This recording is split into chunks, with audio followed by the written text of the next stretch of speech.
Welcome. In this video, I'm going to walk you through the main functionalities of CleanSoft version 4. After a successful installation of CleanSoft on your computer, CleanSoft icon will be created on the screen of your computer. And by double-clicking on the icon, it will open this dialog. Here you are asked to put your credentials. Type in your username and password.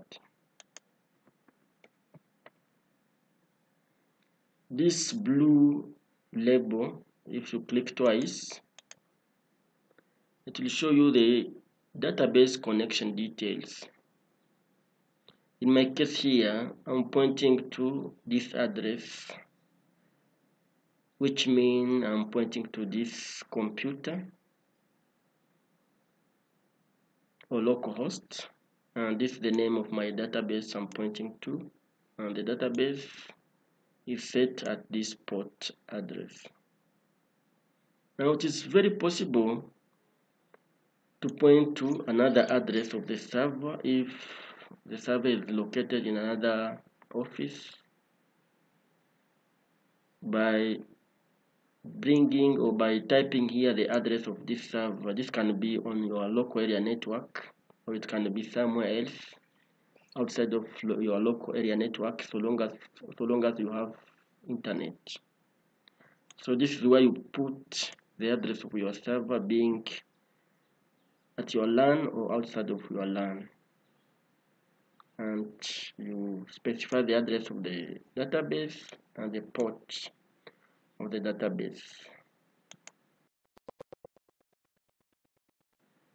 And then if you click OK, you'll be able to log in into CleanSoft, and you'll see this splash screen, which shows you the version of CleanSoft you are using, followed by this welcome screen dialog, which shows you all the main functionalities of CleanSoft. So each icon points to the specific functionality. Like this icon is for data entry, data transfer, user administration, automatic weather stationary or time processing, archive paper images, quality control checks, climate products, and metadata information. Let's start with the metadata information. By clicking on the metadata information icon, it will be able to open this dialog, and this is where you set all the details about your data. Like this tab has got the details of the stations, this for the elements, station elements, instruments, station location history, station qualifier, schedule class, physical feature, paper cap definition. So this is where all the information regarding your data are stored at this level. Next, let's look at the data entry icon by clicking on it, and you will be able to see the list of all the data entry forms available. By clicking on any of the list here, for example, let's look at the daily data for the whole month. You can click on it, or you can double click on it and click OK, or you can double click on it, and we should be able to open the associated data entry form. Here by default it populates the data which were entered, but in case you want to add new data, you just come here and click add new to get a blank space, and here you can now start populating your data. Now the data entry forms are designed in such way that they're able to perform initial quality control at the form level. Let's say I'm going to enter the daily maximum temperatures. And here if I say maybe 254, 245, and I enter maybe a very high temperature which can be like this one, and I enter and say please, the value you've entered is very far beyond the expected upper limit, and here I should be able to correct my value and put the right one. Number two, the system also is very clever, so that if like you are using the month which has got like few number of months, the system should be able to activate the month which are available and the month which are not available. So like change this, maybe let's say 300. So let's say if I want to change like the month of February, so you see that the system automatically knows that February this year, so it was 28 days, and the remaining will not be active. So the system, the data entry were designed in a clever way so that can be able to help people moving faster. Let's look at, let's say you want to enter your hourly data. You can use this form, and in case you want to type in new records, you can click add new and start entering your data the way it is.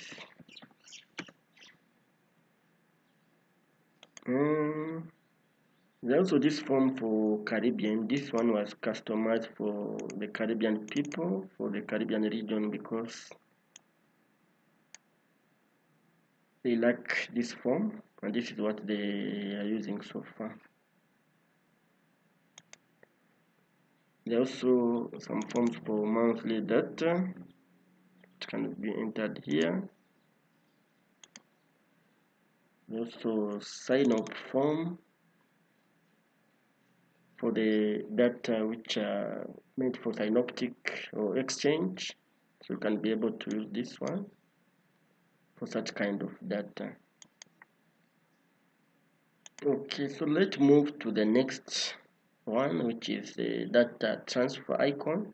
By clicking on it, you should be able to open this dialog, and here all the external data, so you can be able to enter external data into CleanSoft, be it Clicom data, daily sign up, or hourly data for Clicom, automatic weather stations. If you have like some files containing automatic weather station data, you can be able to import them into CleanSoft. You can be able to import global telecommunication system data. You can be able also to import data which are in different text file format. It can be hourly, daily, or multiple columns.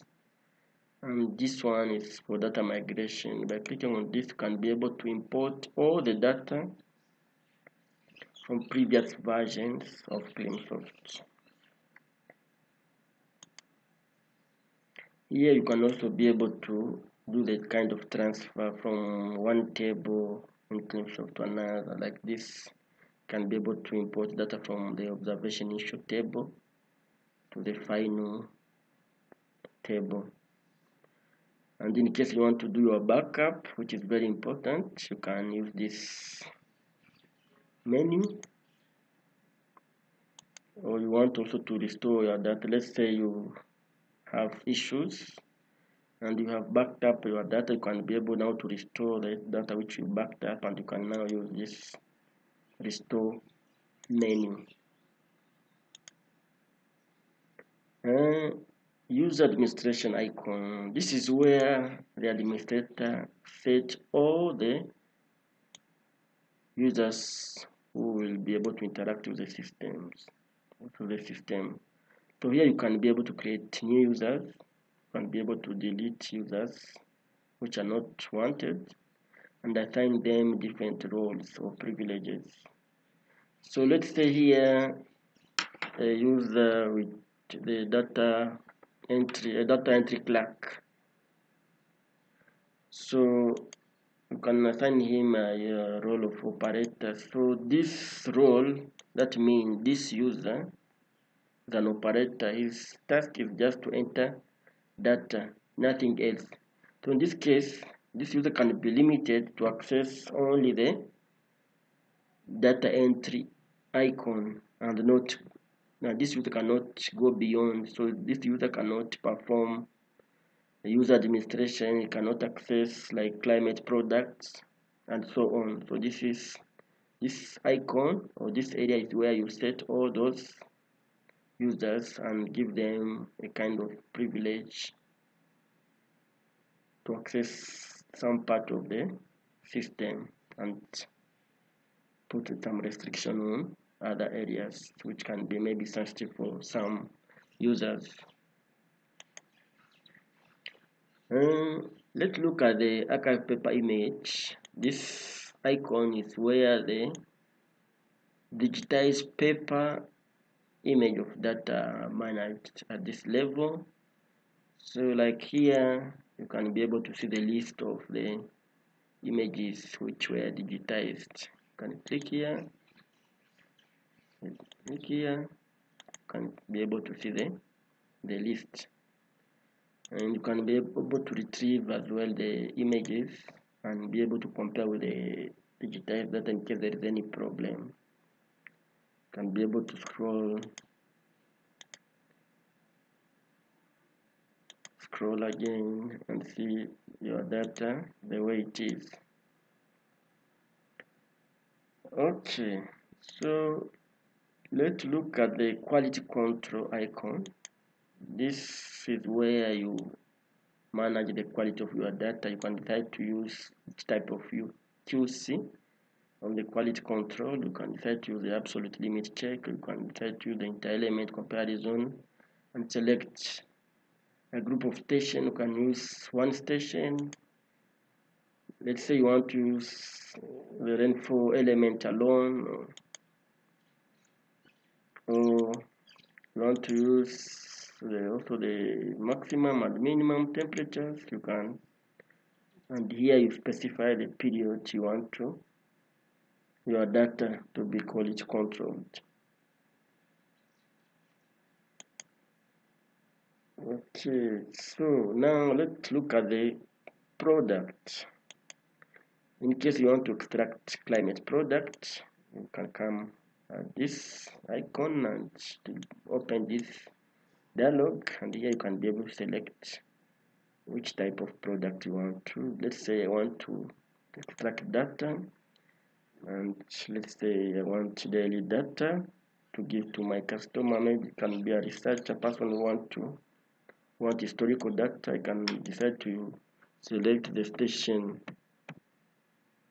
of my choice, the element as well, and the period. Let's say I want data from a long period up to now. So by clicking extract, I should be able to get the file containing historical data to be able to give to my customer. So it is opening the Excel file, but this file is in CSV, ready for further analysis. So this one is a good file to share with your customers who want to do further analysis of your data.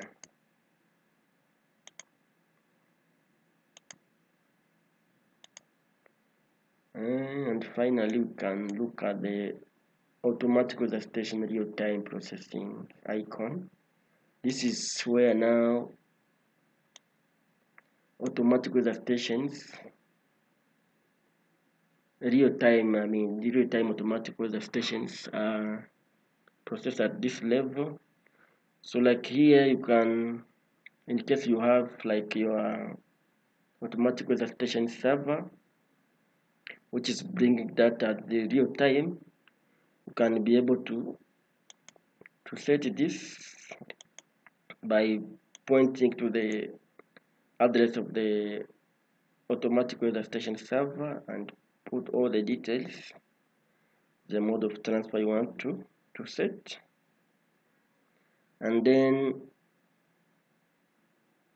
here you can start processing. Now CleanShot will be going to that server automatically with the station server, depending on the time you set here. Like here I set 60 minutes, which means 1 hour, so that means CleanShot will be going to that server and fetch data each and every hour and append it into your CleanShot database. So at the end of the day, you'll find your database is continuous with historical data for automatic weather station. So hope you find this video helpful. For any feedback, please don't hesitate to contact us at the email at the end of this video. Thank you very much.